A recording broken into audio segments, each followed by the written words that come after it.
The Servian Wall was a defensive barrier constructed around the city of Rome in the early 4th century BC. The wall was up to 10 meters in height in places, 3.6 meters wide at its base, 11 kilometers long, and is believed to have had 16 main gates, though many of these are mentioned only from writings, with no other known remains. History. It is presumed that the wall is named after the 6th Roman king, Servius Tullius. Although its outline may go back to the 6th century BC, the currently extant wall was, it is estimated, built during the early Roman Republic, possibly as a way to prevent a repeat of the sack of Rome after the Battle of the Allia by the Gauls of Brennus. Due to the ease with which the Gauls entered the city, it is conjectured that at some time previous to this, Rome had been forced by its Etruscan rulers to dismantle any significant prior defences.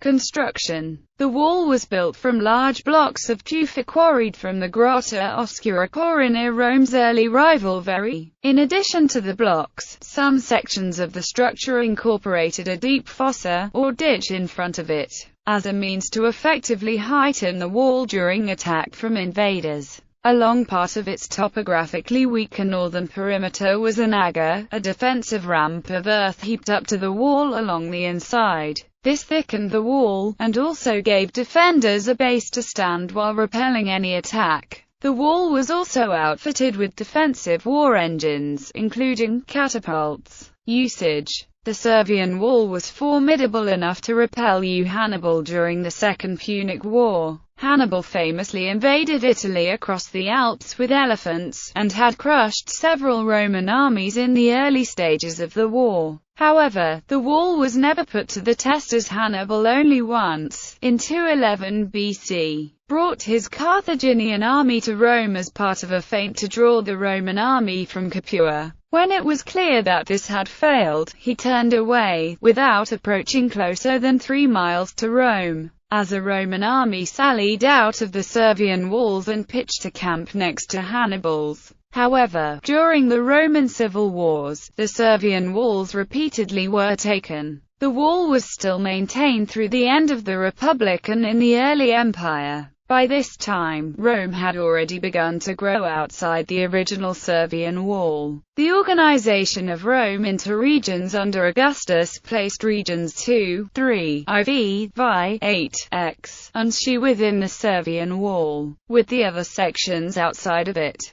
The wall became unnecessary as Rome became well protected by the ever-expanding military strength of the Republic and of the later Empire. As the city continued to grow and prosper, it was essentially unwalled for the first 3 centuries of the Empire. However, when German tribes made further incursions along the Roman frontier in the 3rd century AD, Emperor Aurelian had the larger Aurelian Walls built to protect Rome. Present-day sections of the Servian Wall are still visible in various locations around Rome. The largest section is preserved just outside Termini Station, the main railway station in Rome. Another notable section on the Aventine incorporates an arch for a defensive catapult from the late Republic. Gates along the Servian Wall. The following lists the gates that are believed to have been built clockwise from the westernmost. Porta Flumentana. This gate was where the Via Aurelia entered Rome after crossing the Tiber River. Porta Carmentalis, the western end of the Capitoline. Porta Fontanalis, led from the northern end of the Capitoline into the Campus Martius along the Via Lutta. Porta Sanquilis, on the Quirinal. Porta Salutaris, on the Quirinal. Porta Quirinalis, on the Quirinal. Porta Collina, the northernmost gate, on the Quirinal, leading to the Via Salaria. Hannibal camped his army within sight of this gate when he considered besieging Rome in 211 BC. This section was fortified additionally with the agger, Porta Viminalis, on the Viminal. This is near the large section still visible outside Termini Station. Porta Escalina. This gate on the Escaline is still visible, and incorporates the later arch of the Emperor Gallienus. It led to the Via Labicana, Via Praenestina and Via Tiburtina, Porta Circitulana. This led to the Via Tusculana, Porta Caeli Montana. This gate is perhaps preserved in the Arch of Dolabella and Silanus, which was the reconstruction of an existing gate in 10 AD by the consuls Dolabella and Silanus.